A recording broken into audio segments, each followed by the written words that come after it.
This mixing board, this Studer 269. Studer Model 269, largely transistor topology. This is one of the channels that I just pulled out of the frame, and it's beautifully made. This is 1970s technology. I think they started making this model in 1976, and this might be a little after that. It's European, very, very nicely made, high-end equipment. You can see the heavy gold plating on these circuit board fingers that plug into the motherboard in the back there. And so let's see what kind of components. There's a plethora of aluminum electrolytic capacitors, which of course are some of the first things to degrade in such equipment, although it's a foregone conclusion to say they're categorically bad. They still might be absolutely fine. They were probably good quality parts to begin with. Plastic dielectric capacitors and transistors in TO92 plastic cases. Here's some kind of inductive component. It looks like there's some high precision resistors, or no, I'm sorry, those are actually more plastic capacitors. That one's marked 80 picofarads.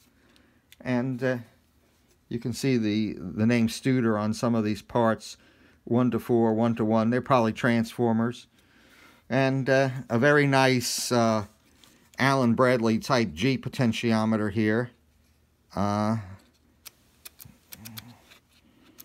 Let's see.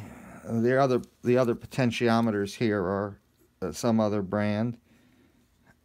Here's the slider, channel slider, and of course that's one of the biggest challenges if you need to replace one of these, because there were so many different kinds made. And you can see these cam switches that engage when the slider is in its lowest position, probably to force a mute, as the knob is marked negative or infinity. So there's some discrete coaxial cable wiring here and there going from place to place. Largely what look like carbon film resistors here with some 5 and 2% tolerances. There is an IC on this board, and it is a 301, which is a bipolar input operational amplifier. See if there's a date code. 1981, the 19th week of 1981. So that's a good indication of when this was built. National Semiconductor LM301 op amp. I don't know if the audio goes through that op amp or not. Here's another one. Again, it's an LM301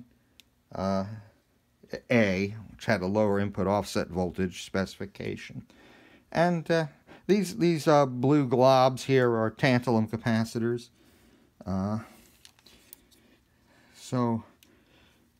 Here's a ferrite, a small inductance achieved with a ferrite, probably some kind of filter. It's absolutely all linear electronics, and there aren't too many transistors in all in this channel board. Oh, there's another integrated circuit. That might be an LM301. Let's see. Yes, it is. So maybe that's some of the audio routing is through those LM301s. Not necessarily something that was expressly an audio op amp in the day, but it was kind of the generation after the ubiquitous 741 op amps with improved AC and DC specifications. I wouldn't preclude them from being op amps for audio purposes, if you so desired. And discrete transistors, I certainly don't see more than a dozen here. Can't quite see the number on there. They may be European series parts as opposed to JEDEC 2N series parts. So this mixing console has this particular version. There's 1, 2, 3, 4, 5, 6, 7, 8, 9, 10, 11, 12, 15 of these channel assemblies. Go in just like that. And up front here, this particular version, is it 15 or 16?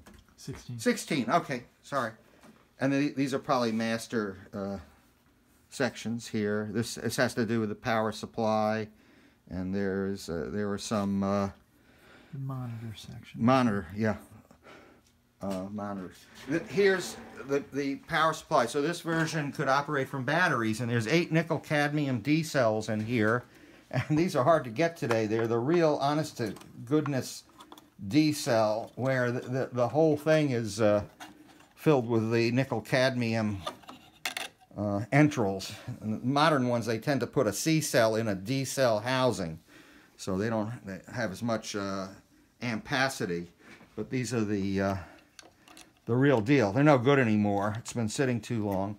And then I'm not absolutely sure if these 8 are in series or in some other combination of connection, but ultimately the battery voltage goes to a switch mode power supply that boosts the battery voltage to, I believe it was 24 volts. I think so. And so it seems a single supply, 24 volts DC, runs all the channels and everything. Here's a little switch that turns on and off your 48 volt Phantom microphone Phantom voltage. Beautifully made, nice components, and a very high-end unit in its day. So there you have it. And we'll probably, it looks like it was kept in pretty good conditions, except for some deteriorating foam from the case it was in. Fortunately, there was a barrier protecting most of it, but won't need too much vacuuming. Nonetheless, we will be vacuuming this classic momentarily. So from Vacuuming the Classics, this is Artie Harrison.